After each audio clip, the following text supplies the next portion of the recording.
Happy Maple Weekend! Welcome to the Boxler Maple Farm, producing the finest 100% pure maple syrup since 1928. It all starts with our sugar bush that has roughly 11,500 taps. There's an intricate system of small 5/16 tubing around all the maple trees that run into several main lines. Off of the 5/16 tubing, there's a spout that's used to connect the tubing to the tree after a hole's been drilled into the tree using a drill.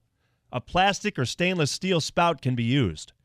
These lines provide a suction at the trees to draw the maple sap out of the trees. By using vacuum, you greatly increase the amount of sap you get out of the tree.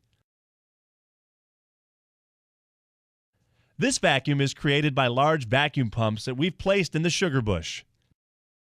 These large vacuum pumps produce 23 to 26 inches of vacuum.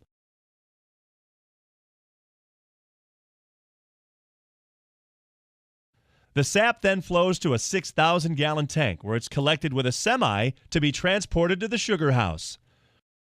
Once the sap is brought to the sugar house, it's put into a large underground tank. From there, it gets pumped through a reverse osmosis machine, also known as the RO machine, that removes the excess water out of the sap.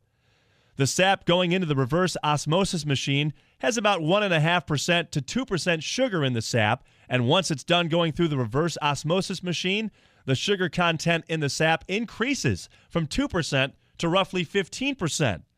The reverse osmosis machine works by pumping sap through very tight membranes that separate the sugar sap from the water. The more concentrated sap is then fed into the evaporator. The evaporator boils the rest of the excess water out of the sap, producing maple syrup. Once the sap is flowed through most of the evaporator, it then starts to reach a temperature around 216 to 220 degrees Fahrenheit. Once the gauge indicates this, it shows us that the excess water is out of the sap and is turned into maple syrup. It takes around 40 to 60 gallons of raw sap to make just a gallon of maple syrup, depending on the sugar content in the sap. Once the maple syrup is made, it's pumped through a filter press that uses a grainy powder to filter the syrup. This completes the production process. The maple production season usually only lasts a few weeks depending on the weather. You get the lightest color maple syrup when the weather freezes at night and then warms up above 32 degrees in the morning.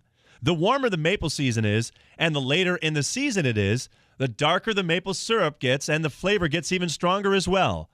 Light maple syrup is used to make maple sugar, candy, cotton candy, etc. Medium and dark colored syrup is great on pancakes, waffles, omelets, ice cream. Extra dark syrup is great for cooking.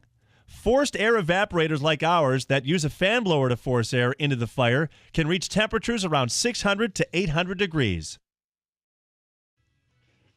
Thanks for stopping by. Enjoy the rest of your Maple Weekend. Remember to check us out online at hiddenvalleyadventure.com and also check out our concession stand and sample some delicious treats made from 100% pure maple syrup.